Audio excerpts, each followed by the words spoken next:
1973 সালের আগস্ট মাসের 7 তারিখ সন্ধ্যাবেলায় রাস্তা দিয়ে হেঁটে চলেছে 17 বছর বয়সী এক তরুণ। নাম তার এলমার ওয়েন হেনলি জুনিয়র। হেনলির মাথায় তখন ঘুরপাক খাচ্ছে রাজ্যের যত চিন্তা। যে কোনো উপায়ে তাকে আবারও $200 জোগাড় করতে হবে, দূর করতে হবে পরিবারের আর্থিক অনটন। এই দুর্দশা দূর করতে গিয়ে যদি কাছের কোনো মানুষের জীবন সংশয়ের মাঝেও পড়ে যায়, তাতেও তার কিছু যায় আসে না। এসব ভাবতে ভাবতে যখন সে রাস্তা দিয়ে হাঁটছিল, তখনই তার দেখা হয়ে যায় টিমোথি কর্ডেল কার্লির সাথে। সাথে সাথেই হেনলির মাথায় অন্য চিন্তা এসে ভর করে। সে তাকে ডিন কর্লের বাসায় এক পার্টিতে আমন্ত্রণ জানায়। কার্লি সানন্দে সেই প্রস্তাবে সাড়া দেয়। তারপর দুজনে কর্লের বাসায় এসে ডুবে যায় অ্যালকোহলের জগতে। এভাবে চলে প্রায় মাঝরাত পর্যন্ত। মাঝরাতে ক্ষুধা লাগায় স্যান্ডউইচ কিনতে বের হয় তারা। গাড়িতে করে দুজনে আসে হিউস্টন হাইটসে। সেখানে হেনলির বাড়ির কাছে গাড়ি থামায় কার্লি।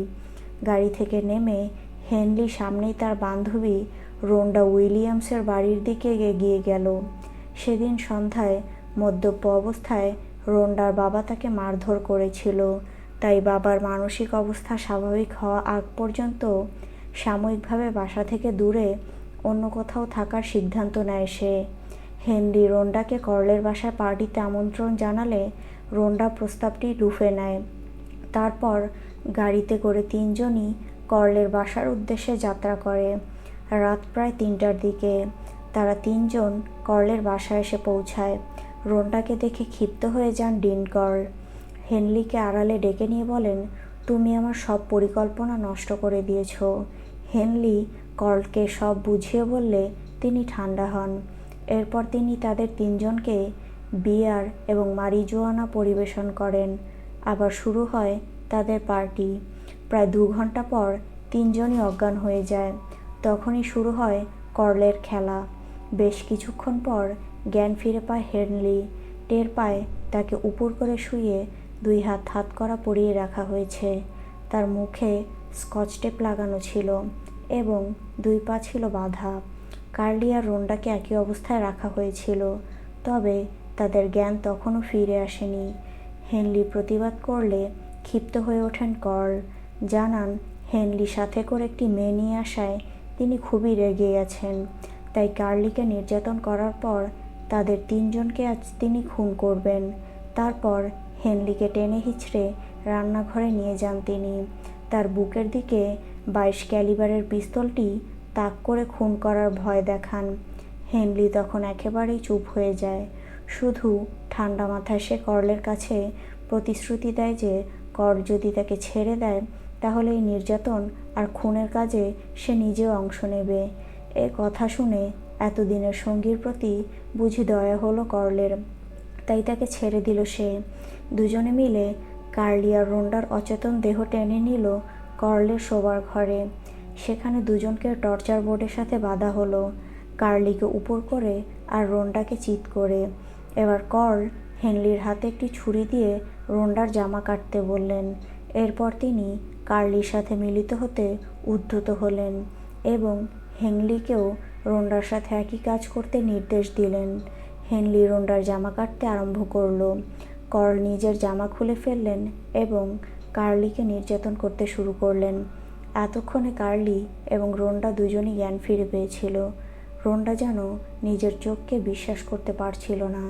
সে কোনো মতে মাথা তুলে হেনলিকে জিজ্ঞেস করল, এটা কি আসলেই ঘটছে?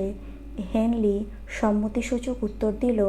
কার্লিও যন্ত্রণায় আর্তনাদ শুরু করে দিয়েছিল। হেনলি রোন্ডাকে অন্য রুমে নিয়ে যেতে কর্লের কাছে অনুমতি চাইল, কিন্তু কর্ল তার কথাকে পাত্তা না দিয়ে নিজের কুকীর্তিতে ডুবে রইল।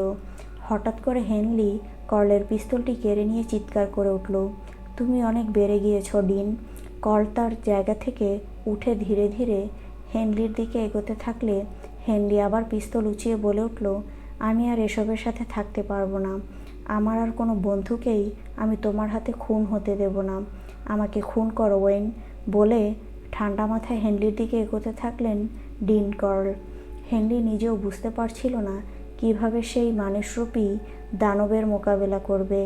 তাই সে কিছুটা পিছু হাঁটল। এটা দেখে কর্ল চিৎকার করে উঠল, তুমি এটা করতে পারবে না। কিন্তু কর্লের অনুমানকে ভুল প্রমাণ করে হেনলি ঠিকই গুলি চালিয়ে বসল। গুলিটি গিয়ে বিঁধল কর্লের কপালে। টলে উঠলেন ডিন কর্ল। তারপরও কোনো মতে এগোতে থাকলেন তারই এককালীন সহকর্মীর দিকে। হেনলি থামল না। সে আবারও পরপর 2 রাউন্ড গুলি ছুড়ল। 2টি গুলি কর্লের বাম কাঁধে আঘাত হানল।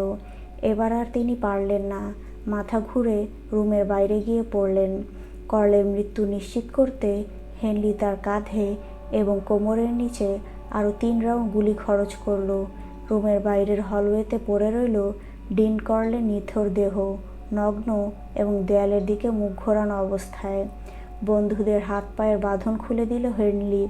সবাই ঠিকমতো কাপড় চোপড় পরে নিল। সকাল 8:24 পাসাডোনা পুলিশ অফিসে ফোন করল হেনলি। ফোনটি ধরলেন ভেলমা লাইন্স নামে একজন। হেনলি কাঁপা কাঁপা গলায় বোকার মতো বলে উঠল, আপনারা তাড়াতাড়ি এখানে চলে আসুন। আমি এইমাত্র একজনকে খুন করেছি। তারপর পুলিশকে বাসার ঠিকানা দিয়ে বারান্দায় অপেক্ষা করতে লাগলো 3 জন। বেশ কয়েক মিনিট পর 2020 লামার ড্রাইভে এসে থামল পুলিশের গাড়ি। তারা বাড়ির ভেতরে ঢুকে কর্লের মৃতদেহ দেখতে পেল। সেই সাথে উদ্ধার করল হত্যাযজ্ঞে ব্যবহার করা পিস্তলটি। হেনলি নিজের পরিচয় দিয়ে জানালো যে কলটি সেই করেছিল। একই সাথে নিজের এবং বন্ধুদের জীবন বাঁচাতে সে যে 6 রাউন্ড গুলি চালিয়েছে এই কথাটিও সে স্বীকার করে নিল। এরপর পুলিশের কাছে পুরো ঘটনার বর্ণনা দিল হেনলি।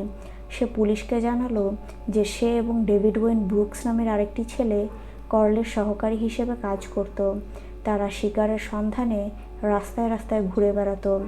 যখন উপযুক্ত কারো সন্ধান পেত তখন তাকে কর্লের বাসায় পার্টির দাওয়াত দিত। অপরপক্ষ রাজি হলে গাড়িতে করে তাকে কর্লের বাসায় নিয়ে যেত তারা। সেখানে গিয়ে মারিজুয়ানা আর বিয়ারের আসর জমিয়ে তুলত তারা। একসময় শিকার অজ্ঞান হয়ে পড়ত, তখন কাজ শেষ হয়ে যেত হেনলি আর ব্রুকসের। তারা পেয়ে যেত তাদের শিকারের জন্য $200 মজুরি। বেশ কিছুক্ষণ পর যখন শিকার জ্ঞান ফিরে পেত তখন সে নিজেকে কাঠের বোর্ডের সাথে আটকানো অবস্থায় দেখতে পেত। তার হাত পা বাঁধা থাকত, মুখে লাগানো থাকত স্কচ টেপ অথবা ঢোকানো থাকতো কোনো কাপড়ের টুকরা যাতে কোনো শব্দ বের হতে না পারে। কর্ল উচ্চ শব্দে তার রেডিওটা চালিয়ে দিতেন যাতে বন্দির চিৎকারের কোনো শব্দ বাইরে যেতে না পারে। এরপরই শুরু হয়ে যেত তার পাশবিক নির্যাতন।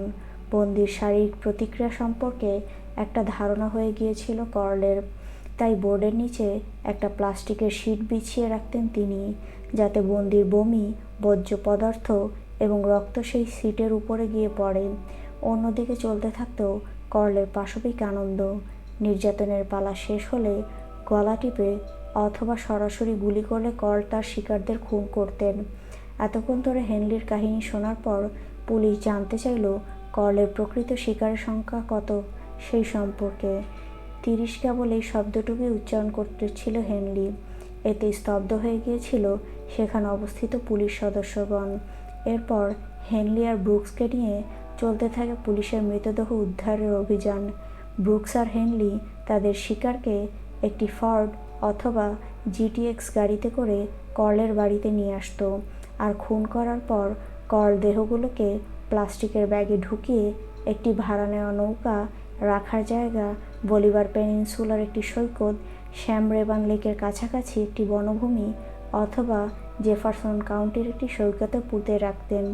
খনন কার্য শুরু হলো। একে একে বেরিয়ে আসতে লাগলো মানুষের হাড়গোড়, হাত পা ইত্যাদি নানা অঙ্গ।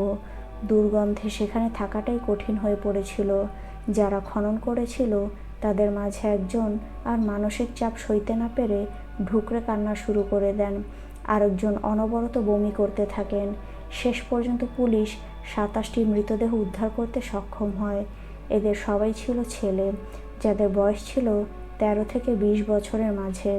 সবাইকে যৌন নির্যাতনের পর হত্যা করেছিলেন সমকামী সিরিয়াল কিলার ডিন কর্ল। বন্দি করা হয় হেনলি আর ব্রুকসকে। হেনলি সর্বমোট 594 বছর কারাদণ্ডাদেশ দেওয়া হয়। ব্রুকসকেও আজীবন কারাদণ্ডাদেশ দেওয়া হয়।